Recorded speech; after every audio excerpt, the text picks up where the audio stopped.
Так, саламатсыздарбы кошуналар. Мен Салманов Улукбек, тесекилен биз архитектуранын өкүлү менен госрегистрибиз госрегистр сатыңыз Мирлан Исмаилов Мирлан, мен орун басар болгон Сокулук филиалынын мамлекеттик мекемеси катчысы. Ошо биздин келгенибиз, биз азыр эми бул жер бөлүнүп бергенден кийин фактически съемка кылып кетели деп атабыз жарандарга. Ичине архитектуранын эмеси менен келиспештик болуп калды, ошон үчүн карап өзүбүз чийип кетели деп атабыз. Азыр полностью ошо силер госрегистр госрегистрдин балдары келди да, бүт ошо фактически турган эмеси менен чийип, кошуналар менен кол коюштуруп, чырыгыбыз жок, ырыбыз жок, ушундай деп такташып кеткенге келдик да. Анан эми азыр мына биз документтерди алып алып каяка кайрылышыбыз керек? Мисалы госрегистрге барышыбыз керек. Документтерди азыр айыл өкмөттөрдөн токтом алгандан кийин госрегистрге келесиңер да, кызыл деп. Биз ошону кызыл деп чыгарып беребиз. А боор азыр установление границте ошо аныктап кетебиз да, андан кийин акатовдун айыл өкмөт берет да, ошо менен токтом берет, токтом менен келесиңер да, каттоого тапшырат жарандар. Каттоосун алып кетет. Кызыл китептин баасы бир 2000 сом тегереги, 1900 дека болуш керек эле. Анан каттоосу бар 590 сом, 600 сом тегереги ал. Андан кийин боор установление границ деп ал ушу эметелек 1000 сомдон 1500 сомдон деле ашпайт. Анын акчасы ошондой болот да. Буга чейин архитектура айткан, план земельный участка беребиз деп, алардын баасы 2500 сомдой болуш керек айтып атышкан. Эми аны менен келсек кээ бир эмелер болбой калды да, бир үйгө кирип кетип. Башка жакта болгон адамдар өзүбүз келип аныктап кетели деп мына бүгүнкү күндөн баштадык. Эми бүгүнкү күндө бул 60 үйдүкүн чийип кетебиз да, ошону айыл өкмөткө беребиз. Алар токтомун чыгарып берет да, ошолорду баштай беребиз. Эртеңкүсү күндөн баштап ошо балдар келип подворный обход болот. Подворный обход болуп атат да өзүчү. Калган үйлөр жасап кетет. Анан жана бул жерден 5 миллион акчадан госрегистр бир сом алган эмес, бир тиын алган эмес. Ал жагын биз билбейбиз, ал архитектура кетти, каяка кетти, ал жер менен биздин чыр чатабыз жок да. Биз өзүбүздүн баягы антимонополный бекитип берген расценкалар менен, ошолор менен иштейбиз дагы. Ошо менен жумуш алып барабыз. Сиз азыр мисалы үчүн госрегистр республикасы главный госрегистрдан болуп атат да, туурабы? Сокулуктук эмес да? Жок, бул Сокулуктук. Сокулуктук да. Все. Эми биз азыр ошол Сокулукка кайрылышыбыз керек да? Ооба. Бүт Сокулукка келип кайрыласыңар. Баарын анан кайрылып эметип атканда жана справка о неимении недвижимого имущества деген болот. Аны бизден Сокулуктан да калсаңар болот, Бишкектен да калсаңар болот, көлдөн, любой жерден алсаңар болот. Баягы жери жок деп бул мыйзамда жазылган 32 статья бар жер кодексинде. Ошол жерде бири гана жолу бекер берилет деген. Эми бул да жер да баягы бекер берилип аткан жер да. Бул ошон үчүн жана справкасы сурап аткан эмелер айыл өкмөттөр тап токтомун чыгарып беришет.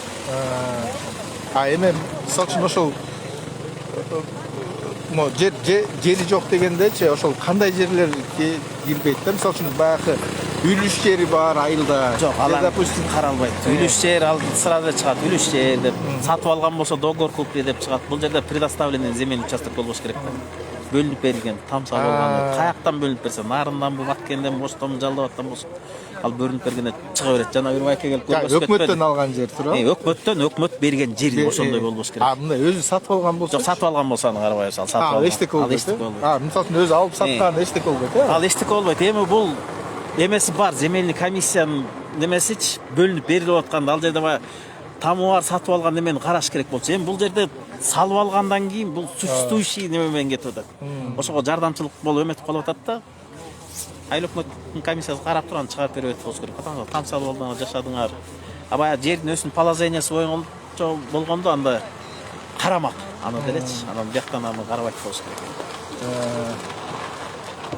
Буюрса жаңы жылга чейин бүтүп калат экен да. Бүтөт буюрса. Жок, азыр биринчилерчи, азыр мисалы 10-на чейин, декабрдын 10-на чейин негизи биринчилер алыш керек болчу да кызыл китеп. Алат уже, бул 60 эмес болот го.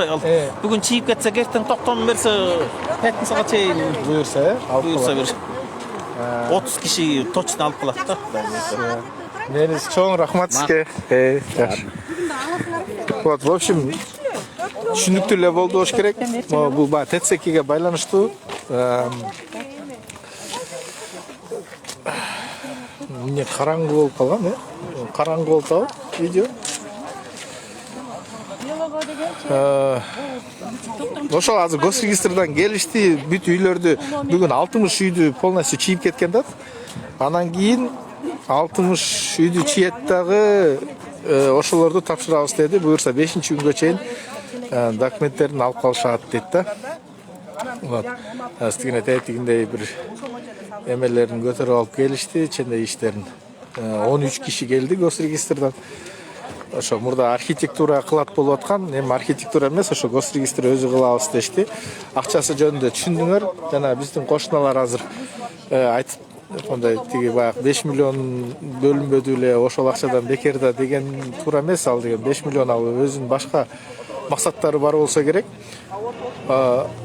Вот, негизи жанагы эмеге госрегистрдин ар кайсы жана кызыл китептин өзүнүн акчалары бар, ошонун баары бир 4 миңден да эле ашып кетет окшойт. Ошончо акча даярдап коюш керек. Ошол эми буюрса жакында тиет кагаздар. Барыңыздарга чоң рахмат. Күч бирдикте.